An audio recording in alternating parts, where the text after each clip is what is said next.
Vibrant academy of science मध्ये आपले मी पुन्हा एकदा स्वागत करतो. आज तारीख आहे बघा 12 एप्रिल. आपण मागच्या लेक्चर मध्ये ऑसिलेशन टॉपिक बघत होतो. मागच्या लेक्चर मध्ये आपण ऑसिलेशन टॉपिक बघत होतो. तोच टॉपिक आता आपण थोडं कंटिन्यू करणार आहे आणि त्या टॉपिक मध्ये बघा नेक्स्ट पार्ट येतोय तो म्हणजे आहे ग्राफिकल रिप्रेझेंटेशन. आता आपण काय बघणार आहे इथंच लिहितो ग्राफिकल रिप्रेझेंटेशन. आपण काय बघणार आहे आता ग्राफिकल रिप्रेझेंटेशन. त्यामध्ये ग्राफिकल रिप्रेझेंटेशन दोन मेथड्स मध्ये आपल्याला आहे. पहिला आहे आपल्याला बघा मीन पोझिशन पासून. पहिल्यांदा ग्राफिकल रिप्रेझेंटेशन कुठलं आहे तर मीन पोझिशनचं आहे आणि दुसरं कुठलं आहे तर एक्स्ट्रीम पोझिशनचं. पण ग्राफिकल रिप्रेझेंटेशन हे आपल्याला सिलेबस मध्ये आता आहेच. त्यातलं मीन पोझिशनचं ग्राफिकल रिप्रेझेंटेशन आपण बघणार. ठीक आहे, मी इथे डायग्राम काढतो. डायग्राम जशी मी ड्रॉ करतोय तशीच डायग्राम स्टुडंटनी सुद्धा ड्रॉ करावी सोबतच लेक्चर बघताना. डायग्राम तुम्ही टेक्स्टबुक मध्येही चेक करू शकता. टेक्स्टबुक मध्ये सुद्धा ही डायग्राम तुम्हाला दिलेलीच आहे.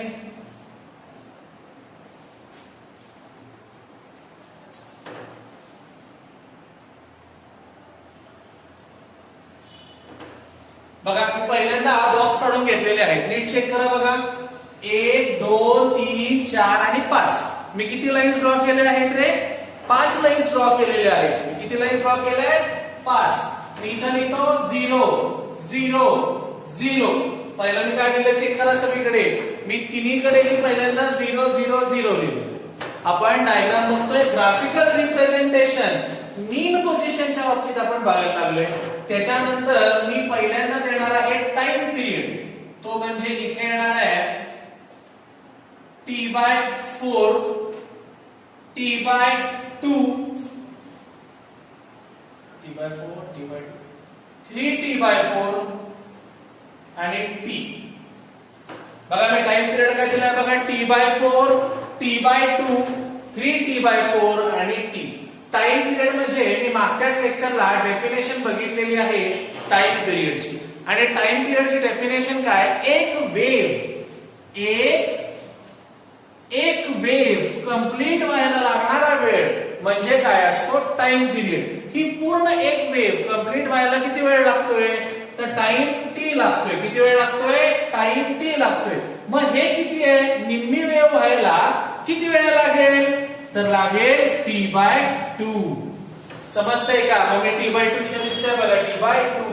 ठीक आहे. निम्म्याची निम्मी वेव्ह किंवा चतकोर वेव्ह किंवा क्वार्टर वेव्ह तयार व्हायला किती वेळ लागेल तर तो असेल T/4. आणि 3/4 बघा इथं 3T/4. समजतंय कसं आले हे. आणि इथं असेल 0 0 T/4 T/2 3T/4 आणि T. ठीक आहे, मी रद्द करतो. आता हे टाइम पिरियड जे दिसत आहे ते टाइम पिरियड मला सगळ्या ग्राफला पहिल्यांदा लिहून घ्यायला पाहिजे. मी सगळीकडे लिहून घेतो बघा T/2 T/4 इथे पण T/4 इथं T/2 3T/4 3T/4 T T T. दिसते का खालीपर्यंत चेक करा बरोबर. ठीक आहे. मी बघा पहिल्यांदा टाइम पिरियड मी काढून घेतले. जर मी टाइम पिरियड काढून घेतले असतील तर मी इथं पहिल्यांदा चार्ट सुद्धा ड्रॉ करतो त्याच्या सोबतच. लक्ष द्या.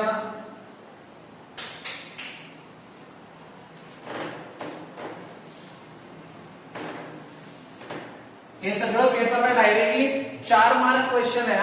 हा किती मार्क क्वेश्चन आहे 4 मार्क क्वेश्चन आहे. हा किती मार्क क्वेश्चन आहे 4 मार्क क्वेश्चन आहे. हा मी इथे पण आता 5 कॉलम्स घेतो.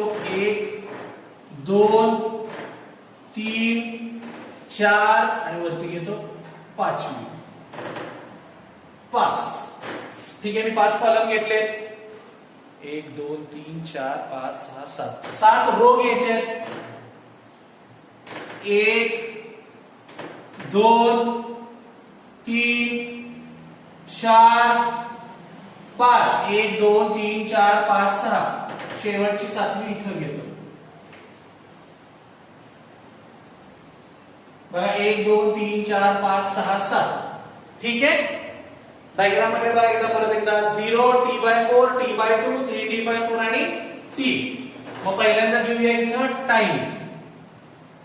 टाइम पिरियड मध्ये बघा पहिला 0 मग t/4 मग t/2 आहे बघा त्याच्यानंतर 3t/4 आहे आणि त्याच्यानंतर काय आहे बघा t बस जर आपल्याला शेवटच्या कॉलमची गरजच नाहीये आपण रबस करून टाकूया शेवटचा कॉलम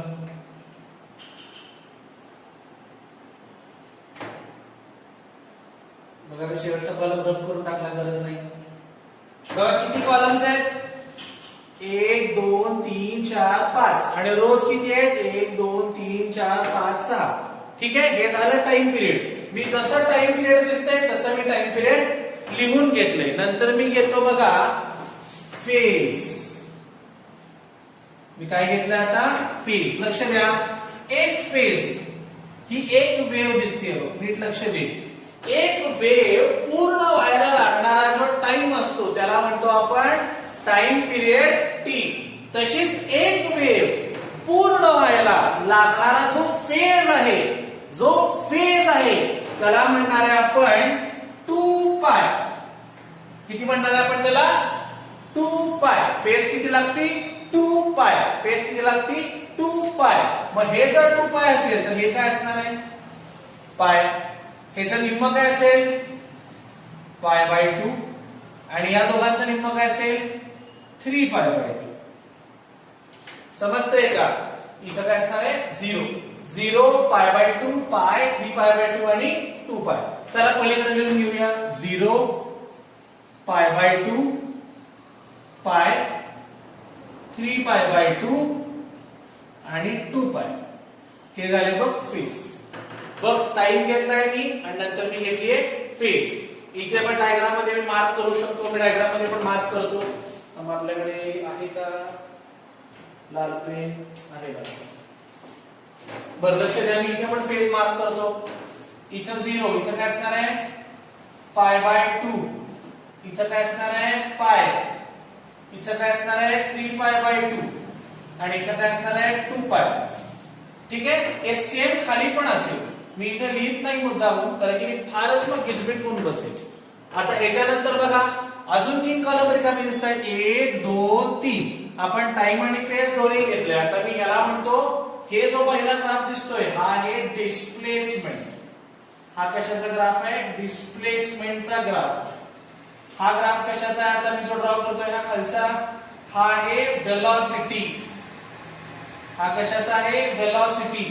मी लाल पेनने अंडरलाइन करतो लक्ष दे म्हणजे दिसेल हे डिस्प्लेसमेंट हे वेलोसिटी आणि जो शेवटचा ग्राफ आहे तो आहे एक्सिलरेशन तो काय आहे बघा एक्सिलरेशनचा ग्राफ असे 3 ग्राफ मी ड्रॉ केलेले आहेत पहिला डिस्प्लेसमेंट मग वेलोसिटी मग एक्सिलरेशन दिसते कोपऱ्याला डिस्प्लेसमेंट वेलोसिटी आणि मग एक्सिलरेशन ठीक आहे आता आपण ग्राफ ड्रॉ करूया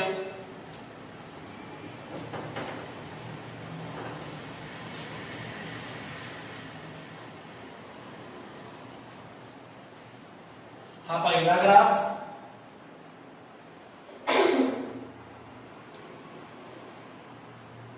हा दुसरा ग्राफ काही घडलेलं नाहीये ना थोडंसं आणि आता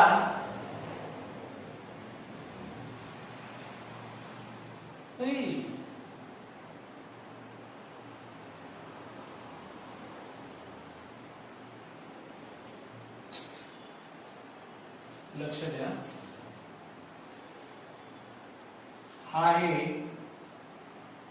तिसरा ग्राफ मी तिन्ही ग्राफ ड्रॉ केलेले पुढची स्टेप लाईन घ्यायची गरज नाही इथे मी देतोय टाइम पिरियड टी मी तिन्ही ग्राफ ड्रॉ केले बघा तिन्ही ग्राफ मधनं मला एक गोष्ट क्लिअर होतीये बघा मी इथे पहिल्यांदा लिहितो मॅक्सिमम हे काय असते डिस्प्लेसमेंट मॅक्सिमम डिस्प्लेसमेंट काय असते प्लस ए. इथं सगळ्यात खाली मॅक्सिमम डिस्प्लेसमेंट किती असेल? मायनस ए. मॅक्सिमम वेलोसिटी किती असणार आहे? ए ओमेगा.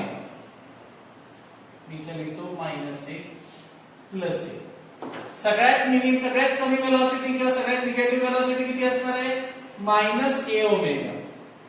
समजतंय का? प्लस ए मायनस ए, प्लस ए ओमेगा मायनस ए ओमेगा. आणि खाली काय करता? इथून असं ट्रेस करत गेलं, इथे लिहितो मायनस प्लस ए ओमेगा स्क्वेअर. आणि खाली काय येईल?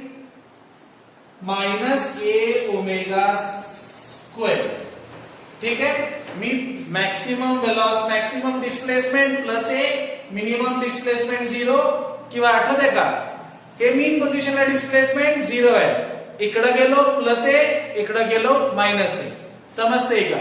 तसंच वेलोसिटी आणि ऍक्सिलरेशन पण आपण प्लॉट केलेलं आहे. चला आता आपण फाइंड आउट करूया. बघा मी इथे लिहितो डिस्प्लेसमेंट,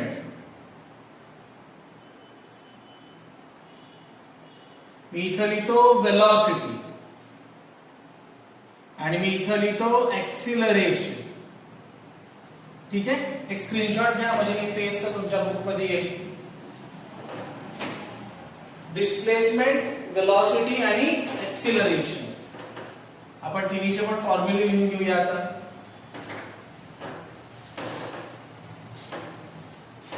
ठीक आहे. x is equal to equation काय? a sine omega T. वेलोसिटीचं इक्वेशन काय आहे? a omega under root a square minus x square. आणि ऍक्सिलरेशनचं इक्वेशन काय? Minus omega square x. या तीन इक्वेशन्स बघा, डिस्प्लेसमेंट, वेलोसिटी आणि ऍक्सिलरेशनच्या मी घेतलेले आहेत. स्क्रीनशॉट घ्या. प्रत्येक मोमेंटचा स्क्रीनशॉट घ्यायला तर विसरू नका.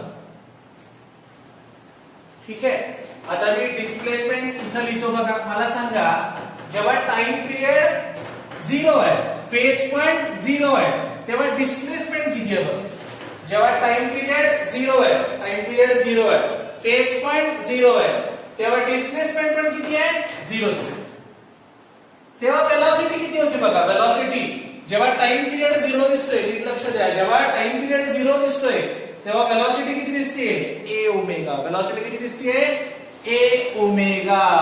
मी आणि काय म्हणलंय? जिथे वेलोसिटी आहे तिथे ऍक्सिलरेशन नाही, जिथे वेलोसिटी आहे तिथे ऍक्सिलरेशन नाही. मी जिथे वेलोसिटी आहे तिथे ऍक्सिलरेशन नाही. 0 टाकून दे. चला आता आपण याच्यानंतर जाऊया टाइम पिरियड t/4. t/4 ला बघा टाइम पिरियडला किती आहे डिस्प्लेसमेंट? सगळ्यात वरती दिसते. सगळ्यात वरती काय आहे? प्लस ए. किती आहे डिस्प्लेसमेंट? प्लस ए. त्यालाच लाईनला खाली जाऊया, खाली जाऊया, खाली जाऊया, खाली जाऊया. वेलोसिटी किती दिसते t/4 ला? 0. आणि ऍक्सिलरेशन किती आहे? चला चला चला चला, मायनस ए ओमेगा स्क्वेअर. ऍक्सिलरेशन किती आहे? मायनस ए ओमेगा स्क्वेअर. बघ, जिथे ऍक्सिलरेशन आहे तिथे वेलोसिटी नाही, जिथे वेलोसिटी आहे तिथे ऍक्सिलरेशन नाही. चला आता आपण एक स्टेप परत पुढे जाऊया.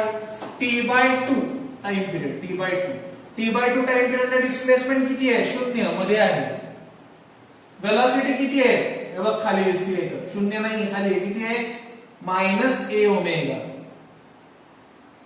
आणि ऍक्सिलरेशन, जर वेलोसिटी आहे तर ऍक्सिलरेशन 0. एक असला की दुसरा नसतो, दुसरा असला की पहिला नसतो. ठीक आहे. आपण पुढे जाऊया. 3t/4 टाइम पिरियड बघ. 3t/4 जेव्हा 3t/4 टाइम पिरियड आहे, जेव्हा 3t/4 टाइम पिरियड आहे तेव्हा डिस्प्लेसमेंट किती आहे बघ? खालला आपण चेक केली, मायनस ए. डिस्प्लेसमेंट किती आहे? मायनस ए. वेलोसिटी किती आहे 3t/4 ला? खाली गेलो. वेलोसिटी किती दिसते? 0. वेलोसिटी 0 म्हणजे ऍक्सिलरेशन असणार. ऍक्सिलरेशन किती आहे?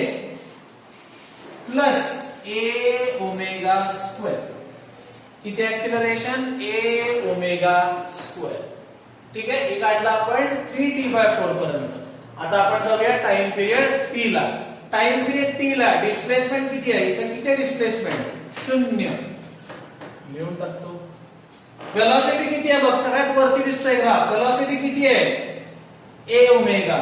जर वेलॉसिटी आहे तर ऍक्सिलरेशन नाही नाही नाही. जर वेलॉसिटी आहे तर ऍक्सिलरेशन नाही. समजतंय. आपण एकदम इझी वे मध्ये बघितलेलं आहे. आता आपण जे बघितलंय graphical representation of an SHM passing from mean position. आपण हा आता टेबल बघितलाय, हे आपण अजून बघितलेलं नाही. आपण मीन पोझिशन मधनं जर वेव्ह पास झाल्या तर हे असं आपल्याला चित्र दिसणार आहे. ठीक आहे. अशा वेव्हज असतील डिस्प्लेसमेंट, वेलॉसिटी, ऍक्सिलरेशन. मी लिहितो इथं बघ डिस्प्लेसमेंट, इथं लिहितो वेलॉसिटी आणि इथं लिहितो ऍक्सिलरेशन. ठीक आहे. डिस्प्लेसमेंट, वेलॉसिटी आणि ऍक्सिलरेशन. नीट लक्ष द्या. याचा जो दुसरा पार्ट आहे हा लगेच नाही शिकवणार.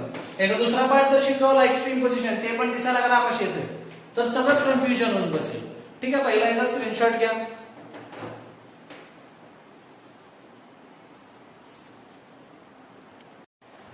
ठीक आहे. बर आपण तुम्ही स्क्रीनशॉट काढून घेतला बघा. आपण काय बघितलंय graphical representation from mean position. ठीक आहे. तुम्ही स्क्रीनशॉट घेतलाय.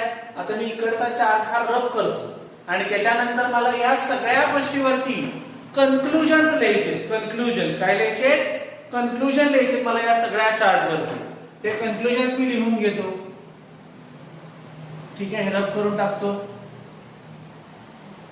4-5 कन्क्लुजन आहेत. ते कन्क्लुजन आपल्याला लिहायचे. फर्स्ट कन्क्लुजन लिहितो मी. लिहितो इथं कन्क्लुजन्स. त्यामध्ये फर्स्ट कन्क्लुजन काय बघा. फर्स्ट कन्क्लुजन त्यांनी काय सांगितलंय बघा. ते म्हणताय डिस्प्लेसमेंट,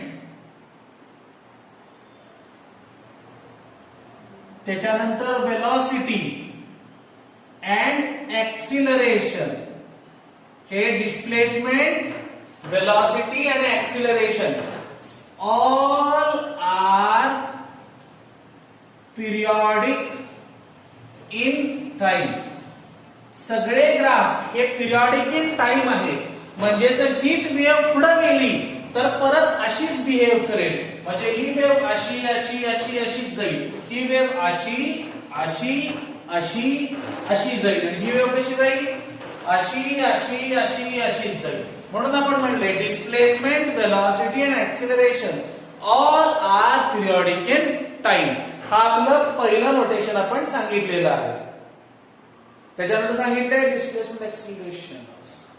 बर सेकंड ते काय म्हणतात बघा. डिस्प्लेसमेंट,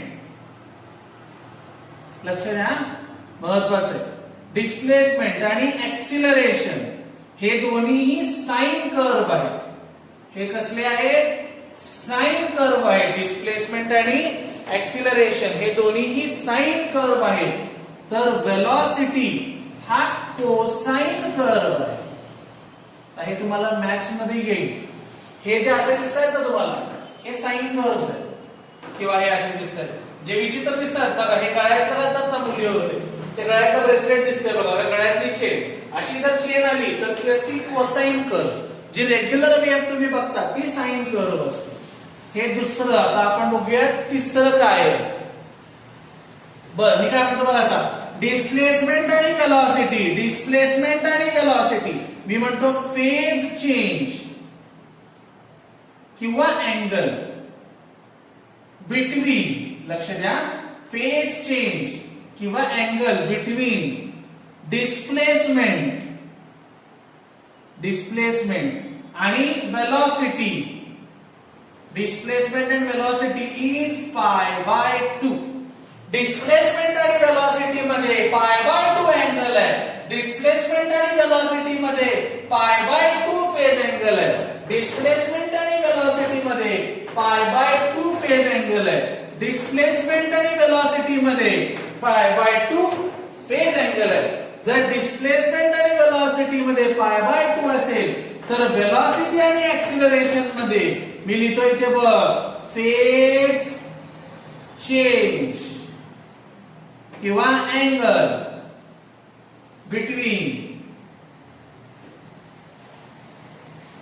काय सांगायचंय velocity dash acceleration is pi by 2.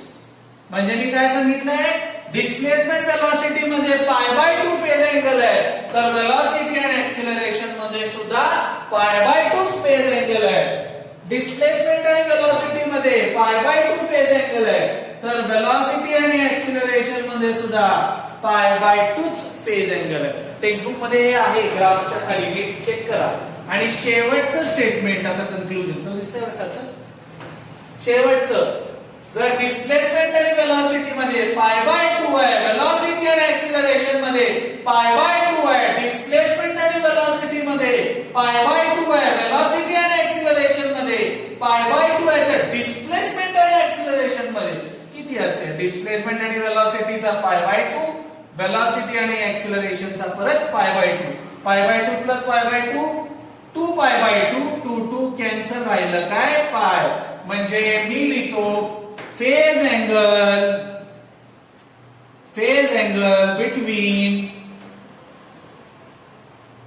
Displacement and acceleration is पाय. मी काय म्हटलं बघ, फेज अँगल बिटवीन डिस्प्लेसमेंट आणि ऍक्सिलरेशन इज पाय. ठीक आहे, मी 5 कन्क्लुजन्स लिहिले.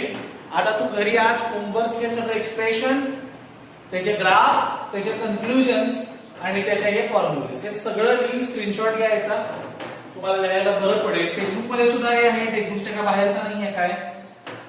ठीक आहे, स्क्रीनशॉट घ्या.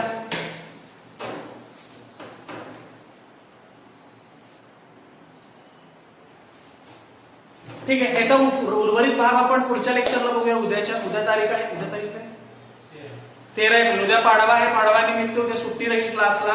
उद्याचे दिवस निवांत राहा, उशिरा उठा वगैरे, घरातली काही कामं असतील तर ती करा, गुढी उभी करा. ठीक आहे, उद्याचे दिवस सुट्टी राहील. परवाच्या दिवशी तुम्हाला परत पुढचं लेक्चर येईल. तोपर्यंत जर लेक्चर आवडला असेल तर चॅनलला लाईक करा, सबस्क्राईब करा आणि जेवढं जास्त शेअर करता येईल तेवढं शेअर करा. धन्यवाद.